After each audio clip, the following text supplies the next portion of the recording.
Now, it's time to put our panelists on the clock. In this edition, we'll talk about the stories that didn't quite make it into our top 10 countdown.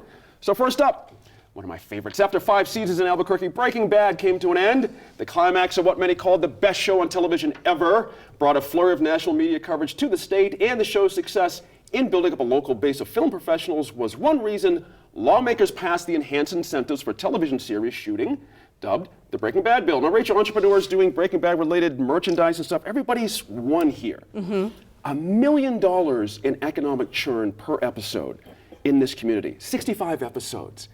I gotta think that have we finally learned our lesson on how important film and TV is here? Did Breaking Bad finally seat the deal here for folks? Well, I think they recognize something important by putting those incentives in there to get longer term TV productions, which is those hire, cast and crew locally. They're going to be around on an ongoing basis. They have the opportunity for that mini economy to be built up around them. That's right. We had the world looking our way for a couple of Sundays in a row. That next to last episode and that last episode was amazing, wasn't it? It was amazing, and every time somebody mentions Breaking Bad, I have to talk about the show, the script writing, the acting.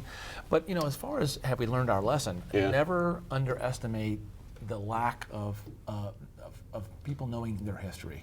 Because I think that this could change in 3 years. Sure, absolutely. Good for Albuquerque in the overall, reputation-wise, bad? Yeah, I mean, it's going to be good in the end if it attracts enough productions that people who work in film and TV here can do it full-time and make a decent living at it. Because right now, we're not really there. Sure. Your take on that, Russell?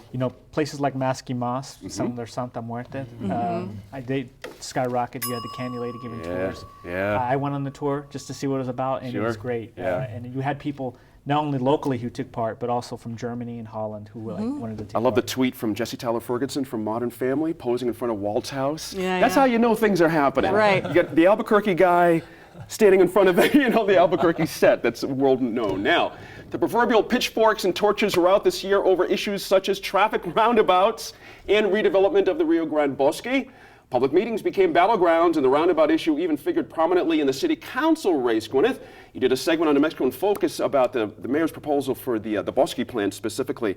What is it, this is such a broad question, but what is it about these plans that rile us so? You ever notice that? We just get crazy. Well, we're very lucky to have this Bosque, in our city. It's really unusual, and in an urban area to have this little piece of wild wilderness is wonderful. But everybody feels like they own it. And they want it to be theirs.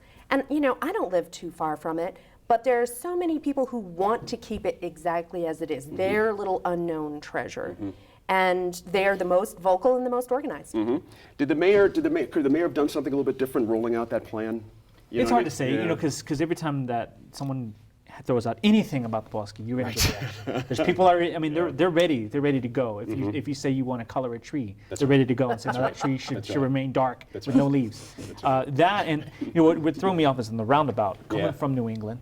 I don't think roundabouts are all that. I mean, people need to keep that in mind. Being stuck on one. Roundabouts, what do you think? I moved here from New England, and so I'm like, this is a lot better than a traffic light. We had 80 grand in a city council race that did not work about roundabouts only. Yeah, was it wild? It's about change. People don't want to do something different. And it's about what kind of city are we? Are we urban? Are we rural? Are we nature? Backward-leaning. Are we? That's right. That's right. Interesting. Now, we saw a long 60-day session where one of the biggest restructuring of the state's tax policies slipped through with seconds to spare on that session's last day, infamously. But other business, such as gun control, confirming the education secretary, tapping the land-grant permanent fund for early childhood education, all that did not happen. Russell, it was a long session as usual.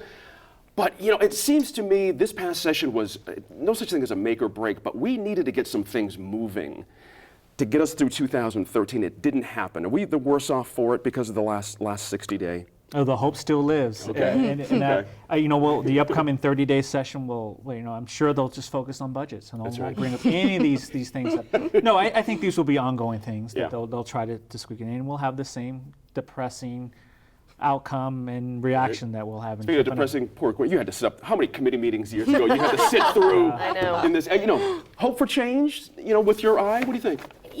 When you look nationally, the trend is toward legislatures and governors being of the same party and getting massive amounts done. And in New Mexico, we're divided, and we never get much done. So I don't think this is any surprise at all. As Tripp said, you know, this is a legislature designed to kill things. We have a Republican governor and a Democrat majority in the legislature. And the politics of these legislative races have turned very interesting now, haven't they? Big money's now in. Jennings is out. I mean, a lot of people get bounced. It's very interesting right now. Very interesting, and you know, in a 30-day session, the same year as an election, Right. You know, there's always politics in a session, but it's going to be amped up. Right. It's going to just be everything's about the 2014 election, how That's they right. position each other. That's and, right. you know. Got to hold you there, Rachel, a little short on time. Now, 2013 brought the passing of several longtime political figures in the state. House Speaker Ben Lujan passed, former state Republican chairman and former part of our show here, John Dendall, he passed away as well. Freshman Democratic legislator Stephen Easley also died quite unexpectedly, and Governor Martinez appointed a Republican to serve out his term. And for the first time in many years, Tim Jennings and Mary Jane Garcia were not on hand to open the legislature after being defeated through a concerted effort by Republican strategists. And Tripp, I'm going to stay with you on this one. I had started to kind of tease this a little bit in my last question there, but you know, the impact of all these things, it's hard to know in the off season, so to speak. But your prediction for the upcoming session? You know, I think even though Ken Martinez was in leadership when Ben Lujan was here, I think being speaker, you know, he's getting to know Martinez and how they work. He really worked with Keith Gardner, who was a House member. So they're getting to know each other here. Yeah. The Senate leadership, Sanchez has always been there, but Mary Jane Papin is sort of new, although she's been a member of the Senate a long time. Sure. This is going to be a tough one because it is an election year. Yeah. And there's a lot of ill will built up, I think, in some of those elections. I think you're quite right. And Rachel, what does that mean for business, these changes? Anything you guys are looking at this point? Well, it's, you know, the big challenge is anything going to get done? You saw last year with the 60-day session, at the very end, you have this tax package pass through at the literally 11th hour. Right. I think it's a little alarming to people to see that there is so much standoffishness in the idea that if anything does happen, it's going to be very last minute and probably I always rushed. wonder if Mo Maestas is caught up with his sleep from that situation. That might have to be a tough one. We're right on the nose, but I want to get your thoughts on this one in too as well. What do you think? I just wish someone would be honest, saying, "Look, we'd like things they are. They just stay stagnant. That's right. We like no development. Let's just keep small. Let's just do nothing." I wish somebody would just be honest. If someone said that, I would think that would be great. I'd be thrilled with you. Now, that's it for this countdown this week. Thanks to you all. Really appreciate it. Our countdown to the year's top stories comes to a close next week, but catch up with us on social media by searching New Mexico in Focus, and you can find archived interviews and often bonus material from our shows on our YouTube channel and at newmexicoinfocus.org. I'm Gene Grant. Thanks for joining us. Have a wonderful holiday season, and we'll see you next week in Focus.